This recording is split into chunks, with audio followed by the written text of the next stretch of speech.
नमस्कार दोस्तों, आप सब कैसे हैं। आशा करती हूँ आप सब स्वस्थ होंगे, मस्त होंगे। आप सभी को स्वतंत्रता दिवस की हार्दिक शुभकामनाएं। आज हम सब अपने देश भारत का 75वां स्वतंत्रता दिवस मना रहे हैं और सुबह से ही फोन पर संदेशों का तांता लगा हुआ है कि आज़ादी मुबारक हो, स्वतंत्रता दिवस की बधाई हो, ये सब। और पूनम के फोन पर भी इन्हीं संदेशों का सुबह से तांता लगा हुआ था। पूनम अपने घर की बालकनी में खड़े होकर इन सभी संदेशों का जवाब दे रही थी। वह भी अपने मित्रों को, रिश्तेदारों को आजादी के दिन की बधाई दे रही थी। तभी उसके घर के सामने वाले घर में अपने घर की बालकनी में खड़े होकर अंकल पूनम के पापा को स्वतंत्रता दिवस की बधाई दे रहे थे। पूनम की नजर उनके घर की बालकनी में टंगे पिंजरे पर पड़ी, जिसमें एक खूबसूरत सा मिट्ठू कैद था।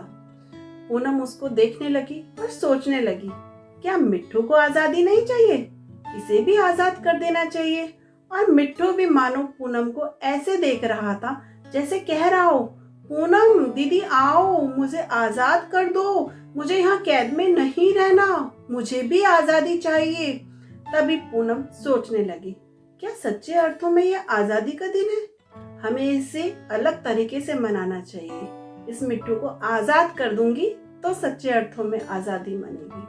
तभी वे अंकल से कह उठी, अंकल जी आप इस मिट्टू को आजाद कर दो तो सही मायनों में होगा स्वतंत्रता दिवस की बधाई वाला दिन।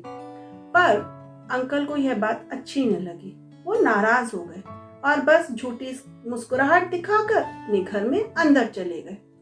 पर पूनम के मन में तो विचार उमड़ने लगे। वह चिंतन करने लगी, विचार विमर्श करने लगी अपने आप से कि क्या करूं मैं, इस मिट्ठू के लिए मुझे कुछ करना होगा। क्या आज का दिन भी और दिनों की तरह ऐसे ही निकल जाएगा? सभी लोग एक दूसरे को संदेश भेजेंगे, कोई उनका जवाब भेजेगा, बाहर घूमेंगे फिरेंगे, छुट्टी का दिन होगा, बस मौज मस्ती और ये दिन खत्म। क्या यही है सच्चे अर्थों में आजादी का जश्न मनाने का सही तरीका? और पूनम के मन में एक चिंगारी उठी। उसने प्रण किया कि वह मिट्ठू को आजाद करके ही मानेगी। बस उसने ये प्रण जैसे ही किया, वो नीचे उतरी अपने घर में और सीधी जा पहुंची अंकल के घर और बिना कुछ किसी से कहे उनके घर की बालकनी में जाकर पिंजरे का दरवाजा खोल दिया। और अंकल उसके पीछे पीछे पीछे पीछे ऊपर आए। तब तक तो मिट्ठू उड़ गया था। मिट्ठू थोड़ा सा उड़ा और पीछे मुड़ के पूनम को देखने लगा, मानो पूनम का धन्यवाद कर रहा हो, कह रहा हो, धन्यवाद पूनम, अब मैं याद रखूंगा इस दिन को। और खुशी खुशी उड़ता चला गया। पूनम भी मिट्ठू को आजाद हुआ देख खुश हो रही थी कि तभी अंकल गुस्से में बड़बड़ाने लगे और पूनम को डांट रहे थे। पर पूनम पर कोई असर नहीं था, क्योंकि उसने तो प्रण कर रखा था मिट्ठू को आजाद करने का। सही अर्थों में आजादी का दिन मनाने का प्रण था उसका। और वह गुनगुनाती हुई उनके घर से निकल गई। क्या गुनगुना रही थी?